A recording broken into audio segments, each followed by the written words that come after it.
1초에 22,000이 팔립니다. 하루 평균 19억 잔, 전 세계 200개국에서 18억 명이 마시는 음료예요.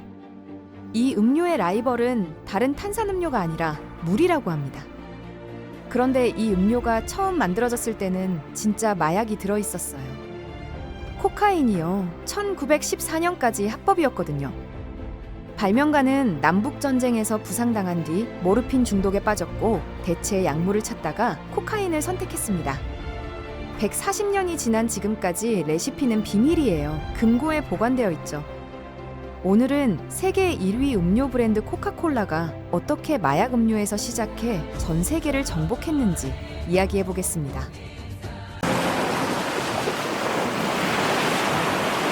1831년 미국 조지아주 녹스빌에서 한 남자아이가 태어납니다. 이름은 존 스티스 펜버턴. 훗날 코카콜라를 발명할 인물이에요. 존은 어린 나이에 조지아주에 있는 리폼 메디컬 칼리지에 입학해서 의학과 약학을 공부했는데 그가 배운 건 일반적인 의학이 아니라 톰소니언 의학이라고 불리는 대체 의학이었습니다. 미국의 약초학자 세뮤얼 톰슨이 개발한 이 시스템은 19세기 동안 미국에서 큰 인기를 끌었지만 한편으로는 검증되지 않은 민가법 취급을 받기도 했어요.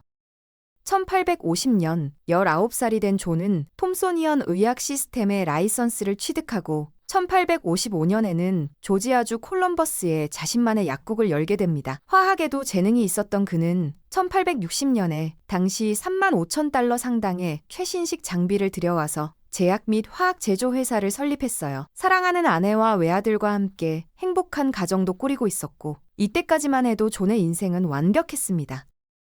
그러던 1861년 4월 12일 미국 남북전쟁이 터집니다. 존은 1862년 5월에 남부연합군에 입대해서 중위 계급으로 복무를 시작했어요. 4년의 시간이 흘러 중령까지 올라간 존은 1865년 4월 남북전쟁의 마지막 전투 중 하나인 콜럼버스 전투에 참전하는데 그 전투에서 가슴 부분에 치명적인 부상을 당하게 됩니다. 전쟁이 끝나고 일상으로 돌아온 존은 제약회사 운영을 다시 시작했지만 상황이 완전히 달라져 있었어요. 가슴에 생긴 상처 때문에 극심한 고통에 시달렸고 진통제로 모르핀을 투여받다 보니 어느새 중독이 되어버렸습니다. 점차 모르핀에 대한 내성까지 생기고 있었어요. 의학과 약학을 전공한 그였기에 모르핀 중독의 위험성을 알고 있었고 대체 약물을 찾는 실험을 시작합니다.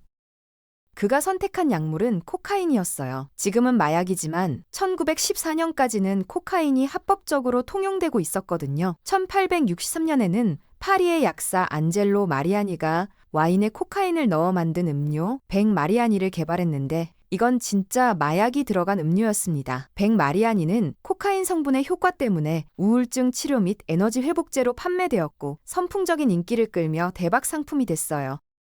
이 소식을 들은 존은 사서 마시는 대신 직접 코카 와인을 만들어 보기로 결정합니다. 그는 콜럼버스에 있는 자신의 실험실에서 코카잎 추출물과 아프리카 열대 열매인 콜라너트 그리고 와인을 조합하여 자신만의 레시피를 완성시켰어요. 여기에 다미아나라는 흥분제로 쓰이는 식물 추출물도 들어갔습니다. 존은 이 음료에 펜버턴의 프렌치 와인 코카라는 이름을 붙였어요. 이게 바로 코카콜라의 전신입니다. 존은 프렌치 와인 코카를 거의 만병통치약이라고 광고했는데 특히 성기능 향상에 좋다고 주장했어요. 애틀랜타를 중심으로 판매량이 증가하기 시작했고 콜럼버스 실험실은 애틀랜타로 이전했습니다. 그런데 1850년대부터 미국 내에서 금주 운동이 펼쳐지고 있었어요. 1851년 메인주에서 최초로 금주법이 시행됐고 이후 미국 전역으로 퍼져갔습니다.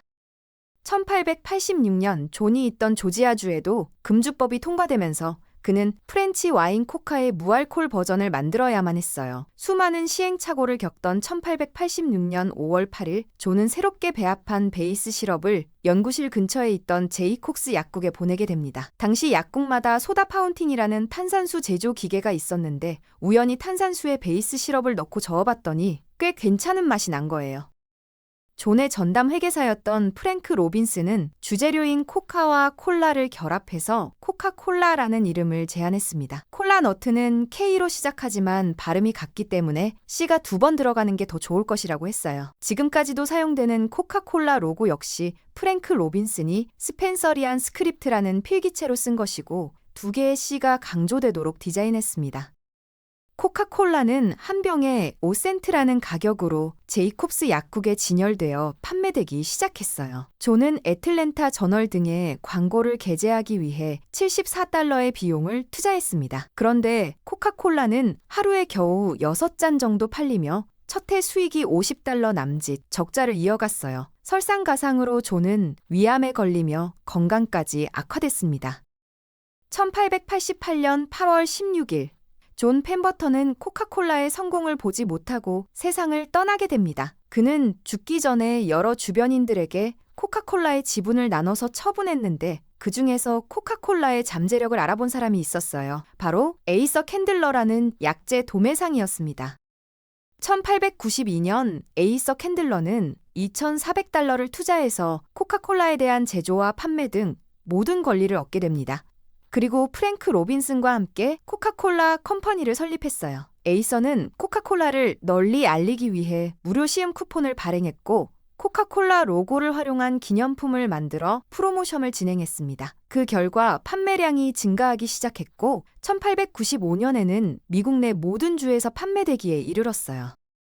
코카콜라 수요가 급격히 증가하면서 공급량이 따라가지 못하는 상황이 벌어집니다. 1894년 미시시피주의 사업가 조셉 비데난이 코카콜라 원액을 대량으로 사들여 미시시피주 내에서 독점 판매하게 해달라고 제안했어요. 에이서는 이 방법이 괜찮다고 생각하고 수락했습니다. 본사에서는 원액만 제조해서 공급하고 각 지역의 병 제조업자들이 자신들이 만든 병에 코카콜라를 담아 판매하는 보틀링 시스템을 도입한 거예요. 초기 코카콜라는 허치슨 병이라고 불리는 병에 담겨 판매됐는데 1900년대부터는 병목 부분이 가늘어지는 형태의 병을 사용했습니다. 그런데 코카콜라가 인기를 끌자 짝퉁 콜라들이 쏟아져 나오기 시작했어요. 1915년 코카콜라 컴퍼니는 미국 전 지역의 보틀러들을 대상으로 새로운 병 디자인 콘테스트를 개최했습니다. 루트 유리 컴퍼니의 디자이너 알렉산더 사무엘슨과 얼딘이 제출한 디자인이 채택됐는데 일명 컨투어 병이라고 불리는 디자인이에요. 코코아 열매의 라인에서 병의 곡선을 만들었고 열매의 세로 주름에서 영감을 받아 병의 주름을 추가했다고 합니다. 컨투어는 윤곽을 의미하는데 어두운 곳에서도 쉽게 구분할 수 있다고 해서 붙여진 이름이에요. 펜버턴이 코카콜라를 발명할 때는 1리터당 3.7g의 코카 잎이 들어갔습니다. 에이서 캔들러는 코카인의 양을 줄이는 게 좋을 것이라 판단하고 페버턴 레시피의 10분의 1 수준으로 줄였어요. 그러다 1903년 레시피에서는 코카 잎을 완전히 제거하고 구연산관 천연 향료로 대체했습니다. 에이서는 코카콜라 레시피 공식을 철저히 보호하기 위해 성분 표시도 숫자를 사용해서 암호화했어요. 특허 신청도 하지 않았는데 특허를 신청하면 20년 후 대중에게 공개해야 하기 때문입니다. 1919년 어니스트 우드러프에게 코카콜라 컴퍼니가 매각되면서 레시피는 우드러프가에 넘어갔어요. 어니스트 우드러프는 은행에서 대출을 받아야 했고 뉴욕 보증은행은 코카콜라 레시피 공식을 담보로 맡기는 조건으로 돈을 빌려줬습니다. 1925년 대출금을 다 갚은 뒤 레시피는 애틀랜타 선트러스트 은행 금고로 옮겨져 86년간 비밀리에 보관됐어요. 2011년 코카세라 탄생 125주년을 맞아 코카콜라 박물관 내 금고로 옮겨졌고 지금까지도 영업 비밀로 남아 있습니다. 1919년 어니스트 우드러프가 $2,500만 코카콜라 컴퍼니를 인수했지만 심각한 경영난에 빠지게 됩니다. 1차 세계대전의 영향으로 설탕값이 급등했고 1,200명의 보틀러들과의 합의와 짝퉁 브랜드와의 상표권 소송 등으로 회사 주식 가치가 폭락했어요. 어니스트는 결국 아들 로버트 우드러프에게 도움을 요청합니다.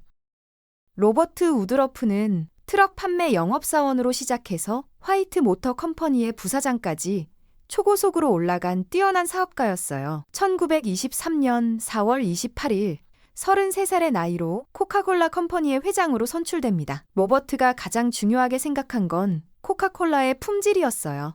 언제 어디서나 동일한 맛과 서비스를 제공하기 위해 품질관리부를 만들고 명확한 기준을 세워나갔습니다. 로버트는 냉장고 가정 보급이 늘어나는 상황을 고려해서 손잡이가 있는 식스팩 캐리어를 최초로 도입했어요. 지금은 음료나 맥주를 6병씩 묶어 파는 게 일반적이지만 당시에는 아주 획기적인 아이디어였습니다. 이러한 경영 전략 덕분에 코카콜라 컴퍼니는 위기를 극복하고 해외 시장으로 진출하기 시작했어요. 1928년 네덜란드 암스테르담 올림픽에서 로버트는 미국 선수들에게 코카콜라를 무상으로 제공해서 선수들이 마시는 모습이 자연스럽게 노출되도록 만들었습니다. 지금의 PPL 마케팅인 거죠. 코카콜라 로고가 찍힌 유니폼을 입은 판매원들이 경기장 곳곳에서 판매하며 홍보한 끝에 인지도가 크게 높아졌어요. 1939년 2차 세계대전이 일어나자 로버트는 미군에게 한 병당 5센트의 가격으로 코카콜라를 공급했습니다. 전쟁 기간 동안 무려 50억 병을 공급하면서 코카콜라는 전 세계 시장에 존재감을 드러내게 됐어요. 그런데 미국이 참전하면서 독일에는 코카콜라 원액 공급이 중단됩니다. 당시 코카콜라 독일 지사를 이끌던 막스 카이트는 절체절명의 위기에 빠졌어요. 그는 포기하지 않고 독일 시장에 공급할 새로운 음료를 만들기로 결정합니다. 수년간의 전쟁으로 멀쩡한 재료가 없어서 치즈나 버터를 만들고 남은 유청, 사과 주스를 만들고 남은 사과즙 찌꺼기, 과일 부스러기와 사탕무 등 다른 식품을 만들고 남은 찌꺼기들을 모아 탄산을 가미한 새로운 음료를 개발했어요. 이름을 정하기 위해 회의를 진행했는데 좋은 아이디어가 나오지 않자 카이트가 직원들에게 상상력 좀 발휘하라고 말했습니다. 그때 한 직원이 상상력 자체가 좋은 이름이 될 것 같다고 제안했어요. 독일어로 상상력이 판타지였고 줄여서 환타가 됐습니다. 최초의 환타는 노란색이었고 지금의 환타 오렌지와는 맛이 전혀 달랐어요. 1945년 전쟁이 끝나면서 환타 생산은 중단됐지만 1955년 이탈리아 나폴리에서 현지 감귤을 사용한 새로운 레시피로 부활합니다. 이게 지금의 환타 오렌지예요. 1960년 코카콜라 본사에서 정식으로 환타를 인수해서 전 세계적으로 다양한 맛이 만들어졌고 현재는 90가지의 환타가 생산되고 있습니다. 1931년 코카콜라 컴퍼니는 큰 고민에 빠졌어요. 여름에는 불티나게 팔리던 코카콜라가 겨울만 되면 판매량이 뚝 떨어졌기 때문입니다. 어떻게 하면 겨울에도 즐길 수 있다는 이미지를 만들 수 있을까 고민하다가 산타클로스를 떠올렸어요. 그때까지 산타클로스는 까만 옷을 입은 근엄하고 엄격한 이미지였습니다. 코카콜라는 화가에 든 선드브롬에게 좀 더 현실적이면서 상징적이고 긍정적인 산타클로스를 그려달라고 의뢰했어요. 선드블롬은 콜라 거품을 표현한 풍성한 하얀 수염과 코카콜라의 상징인 빨간색 옷, 인자하고 유쾌한 미소를 가진 산타 할아버지를 그려냈습니다. 이 광고는 초대박이 났어요. 겨울은 산타는 코카콜라라는 이미지가 자연스럽게 각인됐고 겨울 판매량도 급증했습니다. 코카콜라 하면 떠오르는 또 하나의 트레이드마크가 북극곰인데 사실 북극곰이 산타클로스보다 먼저 등장했어요. 1922년 코카콜라 프랑스 지사 인쇄 광고에 북극곰이 처음 나왔습니다. 1992년에는 컴퓨터 애니메이션 기술을 활용한 광고를 제작했는데 광고 제작자 켄 스튜어트의 반려견이 레브라도 리트리버였거든요. 생긴 게 북극곰을 닮아서 아기 북극곰이라고 불렀는데 그 순간 아이디어가 떠올랐다고 해요. 1985년 코카콜라는 펩시와 함께 챌린저호를 타고 우주여행을 합니다. 일명 우주 콜라 전쟁이에요. 문제는 우주에서 콜라를 마시는 게 쉽지 않다는 거였어요. 중력이 없어서 이산화탄소가 공기 중으로 나오지 못하고 음료 곳곳에 머물러 있거든요. 코카콜라는 25달러를 들여 노즐을 누르면 콜라와 이산화탄소 섞여 분사되는 특수 용기를 개발했고 펩시는 1,400만 달러를 들여 비슷한 용기를 만들었어요.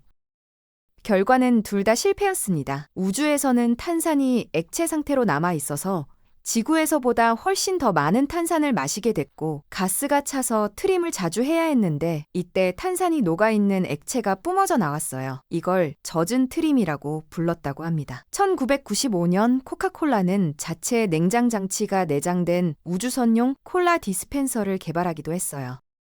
마약 음료에서 시작해 140년 만에 세계 1위 음료 브랜드가 된 코카콜라. 하루 평균 19억 잔, 1초에 22,000잔이 팔리고 있고 글로벌 브랜드 가치 5위를 차지하고 있습니다. 레시피는 여전히 금고 속에서 비밀로 남아 있어요.